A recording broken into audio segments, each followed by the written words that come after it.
Wahai mantu atau seanak, tolong yuk kita itu menata hati. Menata hati itu penting sekali. Sehingga kalau hati tertata itu kita mudah menjelaskan perbuatan seseorang. Saya juga belajar menata hati, biarpun belum tertata hati, tapi dia bisa membaca bahwasanya sebetulnya dalam ya ini bukan problem dalam rumah Anda. Anda saja yang punya masalah dengan diri Anda. Sebetulnya Anda itu harus bisa membidik sisi lain. Itu sebetulnya karena mertua Anda itu baik, senang sama cucunya. Lah kok Anda bingung tuh Anda? Di sana ada orang macam-macam hidup di dunia itu gara-gara sebenarnya karena kita kurang paham. Di sana ada pertanyaan sebelumnya mungkin ada, Bu ya, mertua saya itu sama sekali tidak peduli dengan anak saya. Kalau datang dicuekin, datang ini. Apakah Anda pengen yang bertanya, mertua Anda seperti itu pertanyaan ini? Sudah mertua Anda baik, sering ngambil anaknya, itu kan sebenarnya sayang. Belum lagi ipar Anda itu anak Anda. Ipar Anda itu membawa anak itu sebenarnya repot. Karena sayang, itu keponakannya. Sayang, cobalah bersih hati deh. Kok gampang sekali menafsiri jelek begitu. Mengganggu lagi apa, merusak anak atau apa. Jangan seperti itu. Itu kan sebenarnya mertua Anda sayang. Ipar Anda juga sayang, senang bawa keponakannya. Itu perlu ditata, jangan seudon sampai saya kesel sekali. Nah, kalau kami melihat dari sini, kenapa kok anak Anda senang di rumah neneknya sama bibinya? Karena sifat Anda modelnya begitu, berantem terus juga sama Anda, sifatnya nggak benar. Ya sudah, Anda berani bertanya harus saya tegur nih. Karena bibinya sayang kepada dia, mertua Anda juga sayang, maka tinggal Anda saja kongkol kompak gimana memantau sekolahnya dan sebagainya.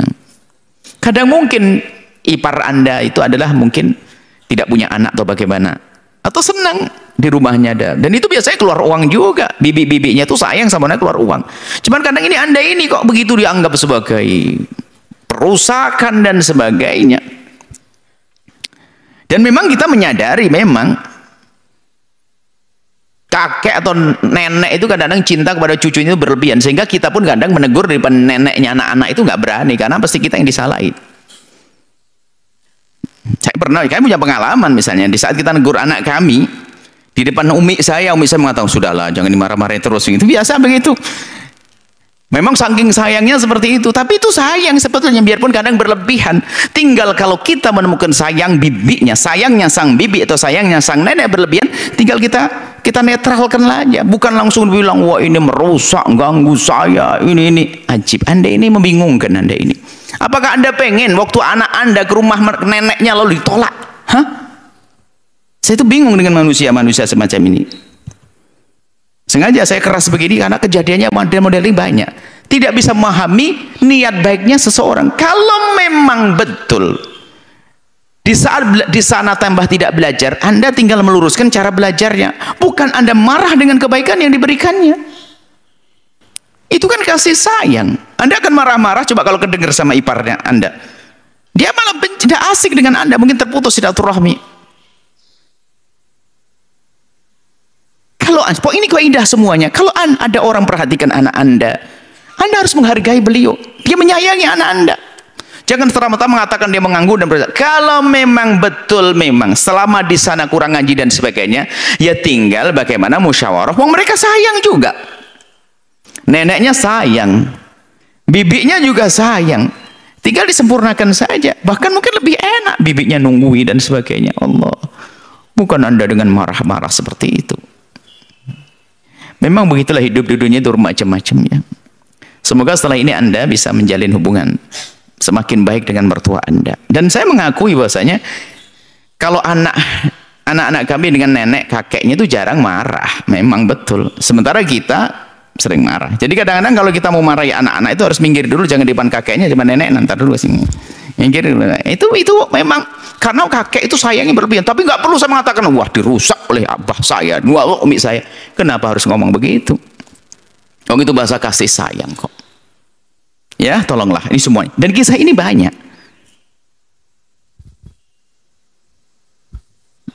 Kisah ini banyak. Mungkin waduh saya dirusak oleh apa bibinya. Dia ngasih ini ngasih itu. Dia ngasih itu kasih sayang. Kecuali ngasih obat merusak otak. Ngasih ini itu namanya merusak. Jadi orang berbuat baik itu kita hargai. Ya, Masya Allah seperti itu yang bertanya. Mohon maaf saya keras sedikit karena apa? Jangan sampai Anda terlanjur nanti tanam kebencian di hati Anda kepada mertua Anda. Berantakan. Bisa saja suami Anda pun hilang cinta. Ya, berarti anak Anda baik. Berarti anak Anda itu bikin seneng, nyenengin.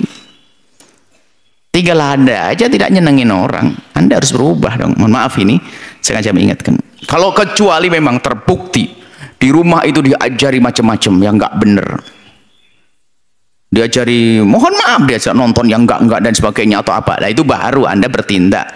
Itu pun juga dengan cara yang cantik, itu keluarga. Tapi mereka ingin merawat, ingin ya nemeni main dan sebagainya. Itu kan sebetulnya kasih sayang dari neneknya dan kasih sayang dari bibinya anak Anda atau ipar Anda tadi.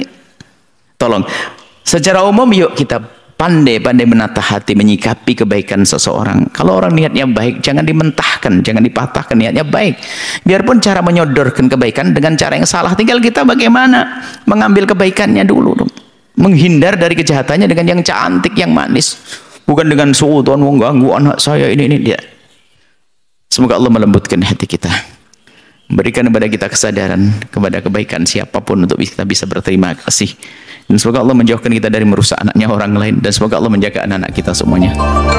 Wallahu a'lam bishawab.